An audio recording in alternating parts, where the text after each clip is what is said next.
Olá, seja muito bem-vindo ao Entrevista com o Passado, o programa onde a história ganha voz, ganha rosto e vida. Hoje temos um encontro verdadeiramente especial. Nossa convidada atravessou séculos para estar aqui. Senhoras, com vocês, Sua Alteza Imperial, a Princesa Isabel do Brasil. Princesa Isabel, que honra tê-la aqui. Muito prazer falar sobre o Brasil e sobre tudo que vivi por este país que tanto amei. Princesa, eu quero começar do começo mesmo. Você nasceu em 29 de julho de 1846, no Paço de São Cristóvão, no Rio de Janeiro. Todos querem saber como foi essa infância dentro do Palácio Imperial. Foi uma infância muito particular. Eu cresci praticamente isolada do mundo lá fora, sem frequentar festas, sem conviver muito com outras crianças da corte. O palácio era meu universo. E desde cedo meu pai, o imperador Dom Pedro II, deixou muito claro que eu seria educada com todo o rigor. Chegou um momento em que eu estudava até 15 horas por dia. Física, geologia, filosofia, astronomia, botânica, história e ainda piano e desenho. 15 horas de estudo por dia. Isso é impressionante mesmo para os dias de hoje. E além de tudo isso, você chega a dominar 4 idiomas, não é verdade? Sim, inglês, francês, alemão e latim. Meu pai acreditava que a educação das mulheres não devia ser diferente da dos homens. Ele dizia que a formação intelectual não deveria ser menor por conta do gênero. Isso era bastante avançado para o século XIX, devo dizer. Falando em vida pessoal, aos 18 anos você se casou com o Conde Deu. Como foi esse casamento? Amor à primeira vista? Não exatamente à primeira vista, o casamento foi arranjado como era comum na época. Quando nos conhecemos, ele próprio disse que me achou menos feia que minha irmã. Mas com o tempo, sim, um amor verdadeiro foi nascendo. Os historiadores encontraram cartas e registros em que fica claro que eu era apaixonada por ele. Tivemos 4 filhos juntos e ele esteve ao meu lado em todos os momentos mais difíceis da minha vida. E logo no começo do casamento, vocês foram surpreendidos pela Guerra do Paraguai, não foi? Exatamente, estávamos em nossa lua de mel na Europa quando o conflito começou. Quando voltamos ao Brasil, Gastão foi nomeado comandante das tropas brasileiras na Guerra do Paraguai. Imagine a situação, recém-casados e já tendo que enfrentar uma guerra. Mas ele cumpriu sua missão com honra. Princesa, vamos falar de um assunto na sua história de regência. Você governou o Brasil 3 vezes enquanto seu pai viajava ao exterior. Como era exercer esse poder? Era ao mesmo tempo um privilégio e um peso enorme. A primeira vez foi em 1871, eu era muito jovem.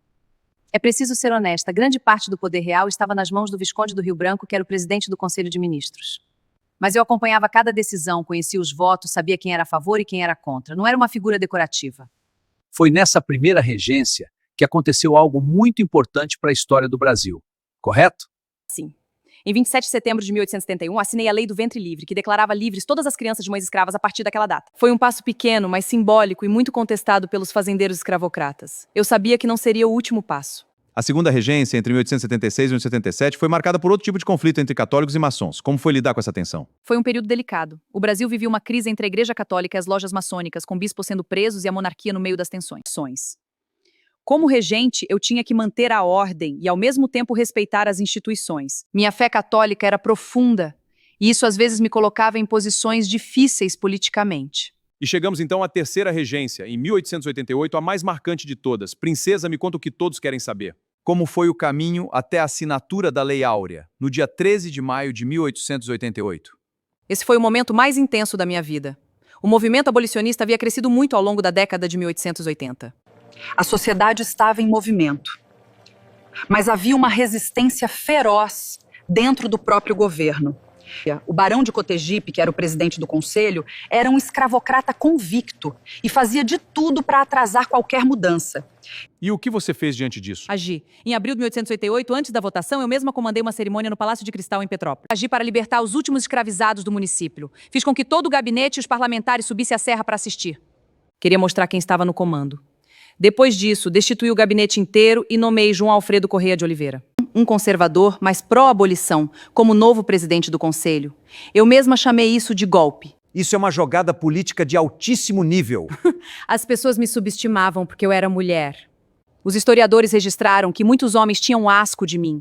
A ideia de que uma mulher estaria acima deles, mandando. Era machismo puro. Mas isso não me impediu de agir. No dia 13 de maio de 1888, a Lei Áurea foi assinada. O que você sentiu naquele momento? Foi uma mistura de alívio, emoção e consciência do peso daquilo. Eu sabia que estava assinando algo que muita gente não queria. Sabia que havia um preço político.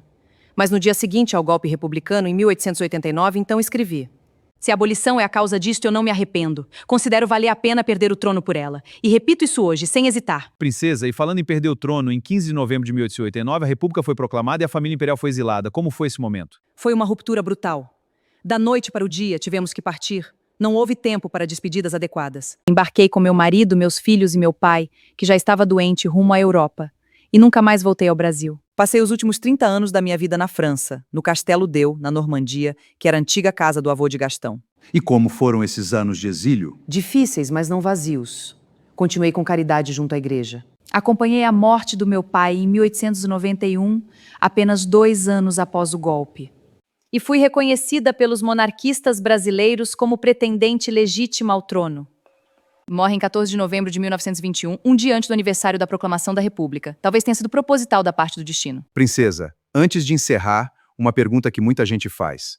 Você acha que a história foi justa com você? A história é sempre uma disputa de narrativas. Fui chamada de a redentora e sei que há quem critique esse título com razão, pois a abolição não foi um presente meu. Foi uma conquista de muitas pessoas, de um movimento, de décadas de luta de escravizados e abolicionistas. Meu papel foi o de assinar um documento que precisava ser assinado e ter a coragem de fazê-lo quando outros não quiseram.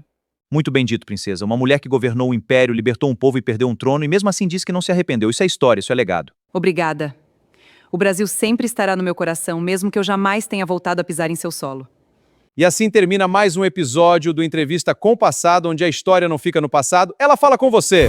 Se você chegou até aqui, deixa o seu like, se inscreve no canal e compartilha com quem ama a história. Até o próximo encontro.